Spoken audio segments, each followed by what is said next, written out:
The Selfish Path to Romance. Download Chapter 1 for free at drkenner.com and at amazon.com. The Lord didn't make the sun until the fourth day. That is correct. That first day, well, what do you think it was, 24 hours long? The Bible says it was a day. Well, there was no sun. How do you know how long it was? The Bible says it was a day. Well, was it a normal day, a literal day, 24-hour day? I don't know. What do you think? I do not think about things I do not think about.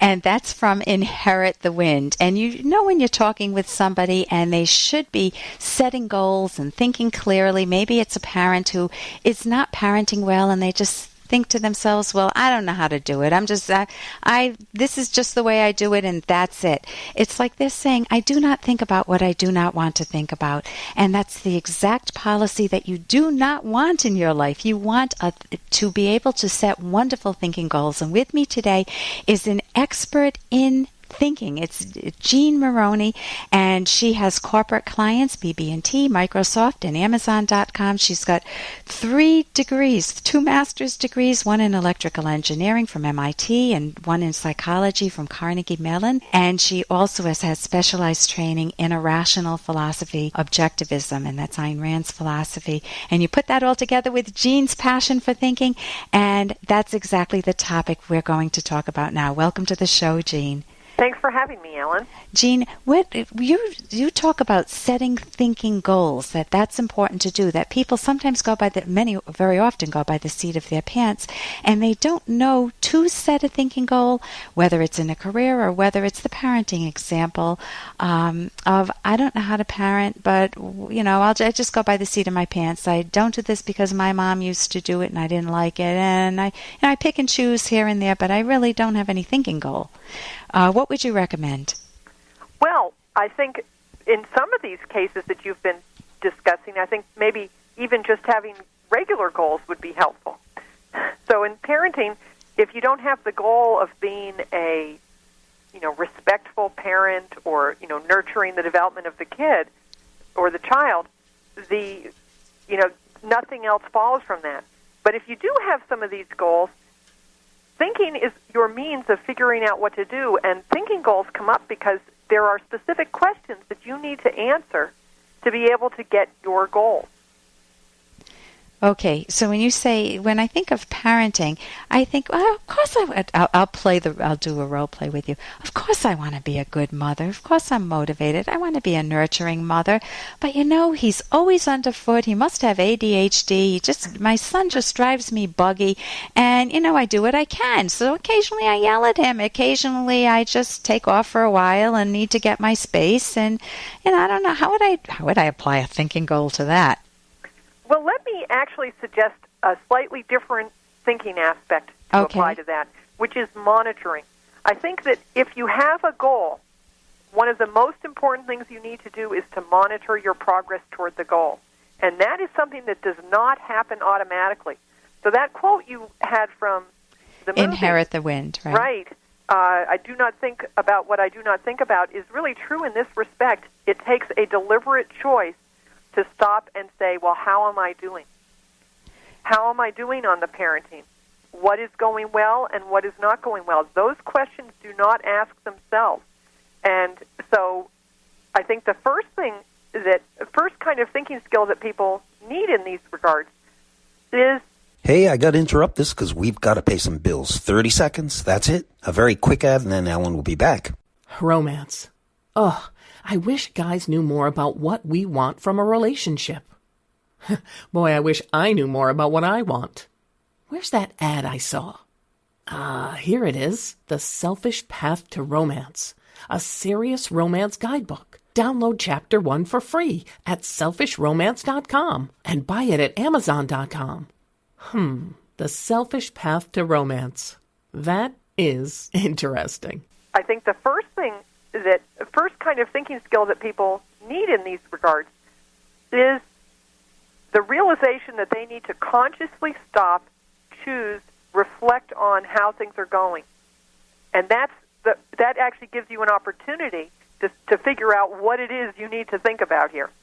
So with parenting, if I sat down, I would say, I don't know how to discipline, or I don't know how to listen to my child. I tune out. He tells me all of these things he's thinking and doing, and it goes on and on and on and on, and it's too long.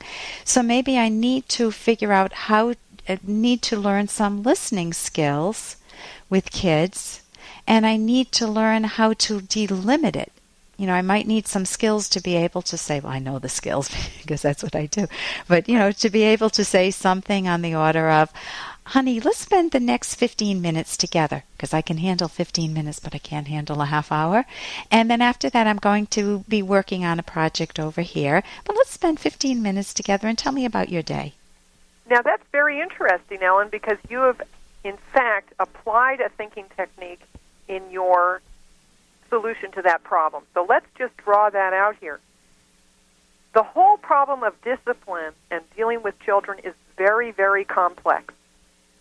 It's not the kind of thing that has a simple, clear-cut answer. It's not like you can go to a 1-hour parenting workshop or even an all-day parenting workshop and come out of that and have suddenly all the skills you need to be able to maintain discipline with kids. I assume you'd agree with that, Oh, right? yes, absolutely. Right. It's like me trying to learn dance in one lesson. Teach me a rumba in one lesson. You can't do it, but parenting's a lot more complex than that. Right. There are so many interrelated parts, and part of this problem, part of the thinking problem involved here is that you need to be able to think about all those parts at once, but when you first start learning, you can't do it. It's just too much. It's completely overloading. And so one thing that you need to do in these situations is find a way to scale down the goal. So if you had the goal of having a perfectly behaved child and a perfectly warm relationship at all times with your child, to do that in one step is probably too hard, but maybe you can find some way to scale down. And what you were suggesting were a couple of small, easy things that could be added into the parenting routine and that would make a difference. Okay, so that I'm making, what I did was I said, what is, Ellen, name one of the problems you're having with your son. Obviously, that's not a personal example. Not your son, right? Or Susie, name some of the problems you're having with your son. And it's that he talks and talks and talks and talks and talks, and he drives me crazy, and I can't listen. And finally I say, he can tell I'm not listening, so he keeps trying to pressure me more to listen to him. So if I just said, what skill could I use there? If I made it clear-cut, and I know you've emphasized this, it's got to be a doable skill, and it's on something important to me, my relationship with my son. If I put aside 15 minutes right when he comes home from school, then he may be more willing. He'll have my full attention for the 15 minutes, and he may be more willing to go play with friends or play with his Legos or do something else. Right, and so what you did there is, this may not be a full solution to the problem, but it is a small, doable, clear-cut first step you can have that you're pretty sure is going to contribute to the solution to the problem. And it's simple. It's something It's something that you can implement and yet will have something you can build on later. Right, and it gives me confidence. Oh my gosh, if I have the 15-minute solution with my son, or in some cases it may be a husband or a wife, that you have to listen to for 15, not have to, but they talk and talk and talk. They need that. Mm-hmm. And you just listen, and then you go do whatever other tasks or interests you have. So listen, I want to thank you so much for joining us today. With me today has been Jean Moroney. She's an expert on thinking skills, and her website is, Jean, you can give your website? Sure. It's thinkingdirections.com. That's the word thinking plus the word directions all run together. And you offer what? Well, I offer courses on thinking tactics where, for example, I talk about how do you take a real complex problem and break it down into a series of passes where you can rough it in and get more detailed, and other skills. And I have a free email newsletter, which you can subscribe to on the website, and preview classes and articles and book recommendations up there. And tips, thinking tips. There's so much. There's a wealth of information on your website, thinkingdirections.com. That's all one word, thinkingdirections.com. And I look forward to talking with you again sometime, Jean. Thanks for having me, Ellen. For more Dr. Kenner podcast, go to drkenner.com and please listen to this ad. Here's an excerpt from The Selfish Path to Romance. The Serious Romance Guidebook by clinical psychologist Dr. Ellen Kenner and co-author Dr. Edwin Locke. Partners need to communicate constantly, but most do not. Why is communication not a conscious priority? Most partners feel that because they're in a settled relationship, they no longer need to talk as much about their feelings toward one another.